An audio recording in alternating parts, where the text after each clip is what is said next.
Hello, నేను miss. America అధ్యక్షుడు Trump గెలిచారు. ఫలితాలు వచ్చేసాయి.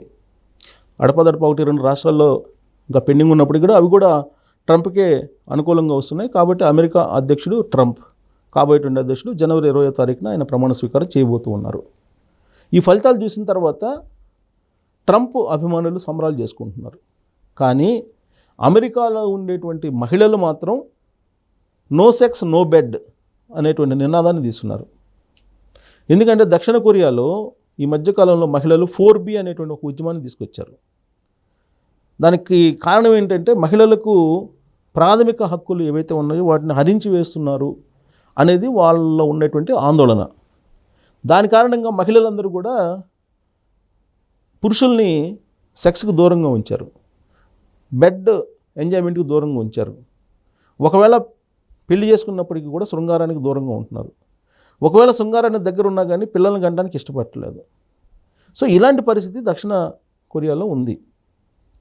ఇప్పుడు అమెరికాలో ట్రంప్ గెలిచిన తర్వాత దక్షిణ కొరియాలో ఏ విధంగా అయితే మహిళలు 4B ఉద్యమం చేస్తున్నారో అదే తరహాలో మహిళలు ఉద్యమానికి దిగారు కూడా. ఎందుకంటే ట్రంప్ అధ్యక్షుడు అవుతున్నారు, ఫలితాలు కూడా వచ్చాయి కాబట్టి.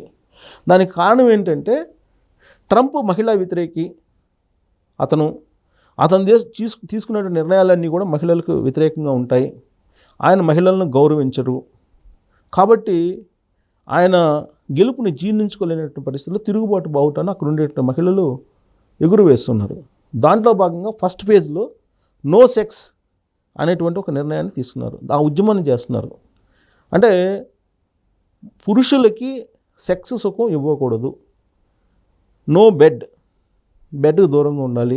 ఇలాంటి అమెరికాలో ఉండేటువంటి మహిళలు తీసుకున్నారు. కారణం ఏంటంటే ఈ నిరసన ట్రంప్కి చేరేంత వరకు, ట్రంప్కి ఆ తీవ్రత తెలిసేంత వరకు కూడా దీన్ని చేయాలనేటువంటి ఆలోచన చేస్తున్నారు. ఇటీవల జరిగినటువంటి ఎన్నికల్లో అనేక అంశాలు ప్రచారం చేసినప్పటికీ కూడా ఎక్కువగా ఈ మహిళలకు సంబంధించినటువంటి ఇష్యూ మీదనే కాన్సన్ట్రేషన్ చేశారు కమలా హారిస్.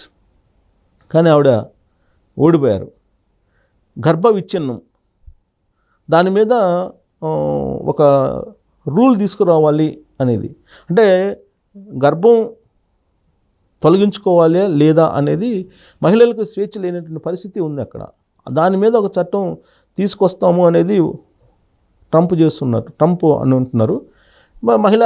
కమలా హారిస్ అయితే మాత్రం మహిళలకు అనుకూలంగా ఆవిడ వ్యవహరిస్తూ ఉన్నారు, చట్టం తీసుకొస్తానని.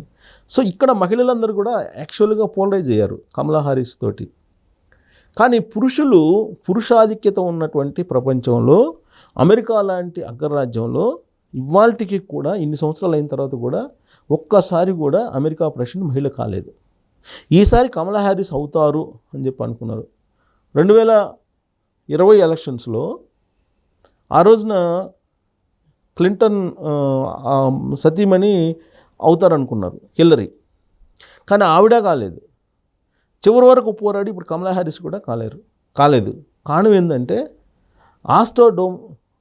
అతను ఒక జ్యోతిష్యుడు ఉన్నారు అమెరికాలో, ఆస్ట్రోడామ్ అని. అతను ఏదో చెప్పారట, ఒకవేళ అమెరికాకి ప్రెసిడెంట్గా మహిళలు అయితే ఇక అదే లాస్ట్ అమెరికాకి, ఇక నా దేశం ఉండదు అనేది.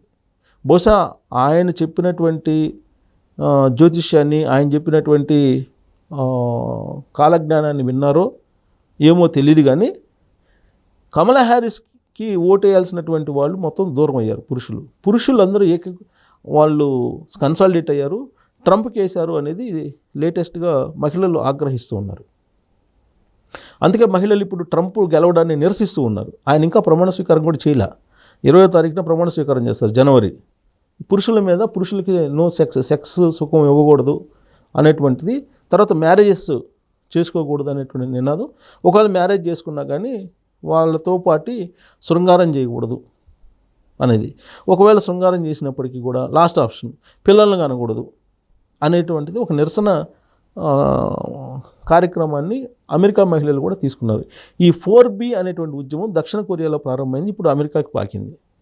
ఇది ప్రపంచవ్యాప్తంగా కూడా ఇప్పుడు వచ్చేటువంటి అవకాశం ఉంది, ఆ ప్రమాదం ఉంది అనేది కూడా తెలుస్తుంది.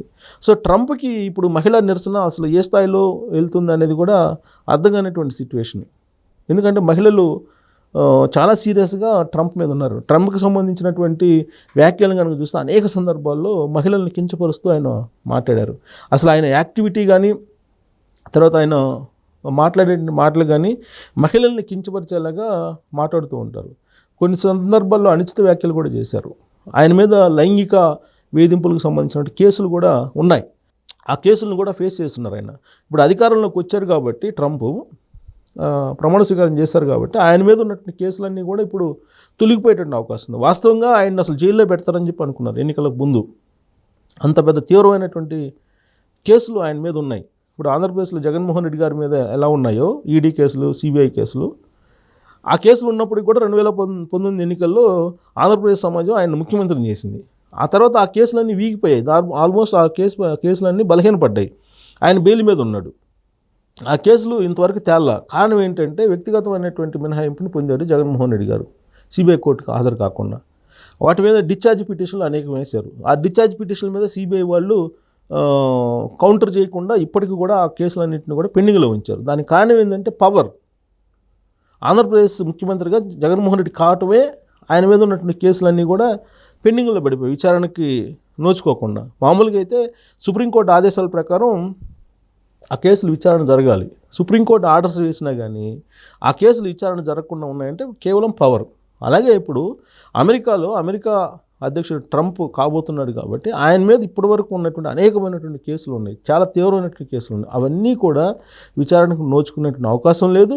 ప్లస్ వాటన్నిటిని కూడా కొట్టేసేటువంటి అవకాశం కూడా ఉంది అని చెప్పి తెలుస్తుంది. అందుకే ఇప్పుడు మహిళలందరూ కూడా ఉద్యమ బాట పట్టారు.